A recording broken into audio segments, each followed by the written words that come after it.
ये खाली दलित का संविधान नहीं है, ये पूरे भारत का संविधान है। अगर संविधान के साथ जरा सी भी छेड़छाड़ हुई तो दलित समाज रोड पे उतरेगा। हमारा बहुमत रोड पे है, घर से बाहर नहीं निकलने देंगे। इसको एक चेतावनी के रूप में समझ ले। RSS हो चाहे विश्व हिंदू परिषद हो या बजरंग दल हो, सभी के लिए चेतावनी है, संविधान के बारे में गलत ना सोचे, नहीं तो इस धरती पर रक्त बहेगा। स्वतंत्र भारत के पहले कानून मंत्री और भारतीय संविधान के निर्माण में अपना महत्वपूर्ण योगदान देने वाले डॉक्टर भीमराव अंबेडकर की पुण्यतिथि के अवसर पर पानीपत में जगह जगह पर कार्यक्रमों का आयोजन कर उन्हें श्रद्धांजलि दी गई। भीमराव अंबेडकर अपने समय के सबसे पढ़े लिखे व्यक्तियों में से एक थे। अंबेडकर पिछड़े, दलित, शोषित और वंचितों की आवाज थे। वे डॉक्टर राजेंद्र प्रसाद की अध्यक्षता वाली संविधान सभा की मसौदा कमेटी के अध्यक्ष भी थे। डॉक्टर अंबेडकर को दलितों और महिलाओं के उत्थान के लिए विशेष कानून बनाने के लिए जाना जाता है। इस अवसर पर पानीपत GT रोड स्थित सनातन धर्म महाविद्यालय में अखिल भारतीय विद्यार्थी परिषद पानीपत द्वारा विचार संगोष्ठी का आयोजन किया गया। कार्यक्रम में मुख्य अतिथि के रूप में मेयर अवनीत कौर मौजूद रही। वहीं असंद पुल के नीचे स्थित संविधान चौक पर डॉक्टर अंबेडकर के चित्र पर पुष्प अर्पित कर उन्हें श्रद्धांजलि दी गई। इस कार्यक्रम में आम आदमी पार्टी के जिला अध्यक्ष सुखबीर मलिक मुख्य रूप से उपस्थित रहे और उन्होंने कहा कि डॉक्टर अंबेडकर ने इस प्रकार से संविधान बनाया है कि जिससे पूरा राष्ट्र तरक्की कर सके। उनके बनाए हुए संविधान के अनुसार ही देश चलता रहा है और आगे भी चलता रहेगा। बाबा साहेब को हमेशा उनके अच्छे कार्यों के लिए याद रखा जाएगा।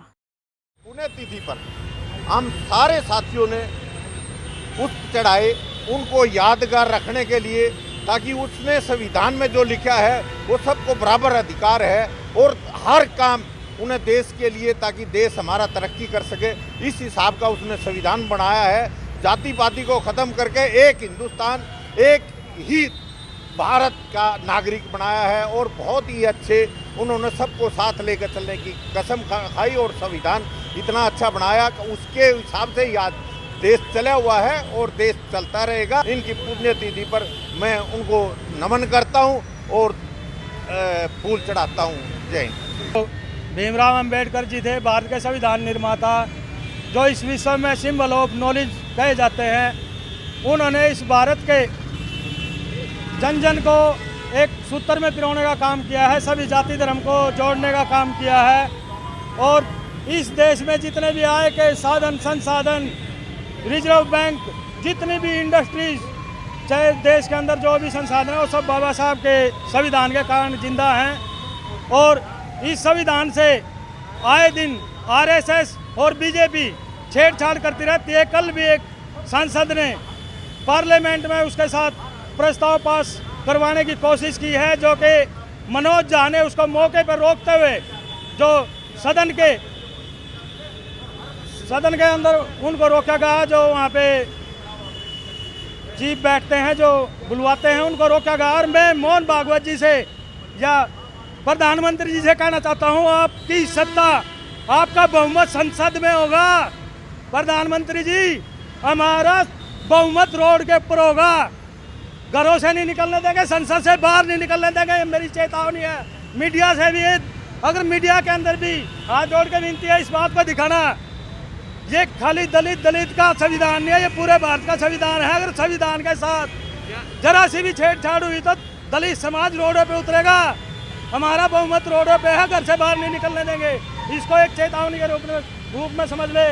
RSS हो चाहे विश्व हिंदू परिषद हो या बजरंग दल हो, सभी के लिए चेतावनी है, संविधान के बारे में गलत ना सोचे, नहीं तो इस धरती पर रक्त बहेगा। राजेश रोहा, मिशन जय भीम, राष्ट्रीय मिशन जय भीम। डॉक्टर बाबा साहब इस सदी के विश्व मानव, महामानव और 32 डिग्रियों के मालिक, आज उसकी पुण्यतिथि पर हम यहाँ एकत्रित हुए, पूरा समाज इकट्ठा हुआ है।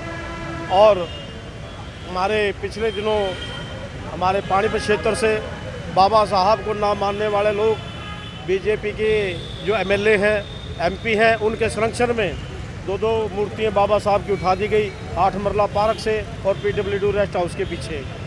ये लोग सिर्फ बाबा साहब का नाम लेकर दलित समाज के वोट लेने के लिए उनको इस्तेमाल करते हैं। उसके बाद इनको बाबा साहब से कोई लेना देना नहीं है। हम अपने समाज से आग्रह करते हैं कि बाबा साहब ने जो भारत को संविधान दिया और समता समाज की स्थापना की है, सभी के लिए उनकी शिक्षाओं पर चलें।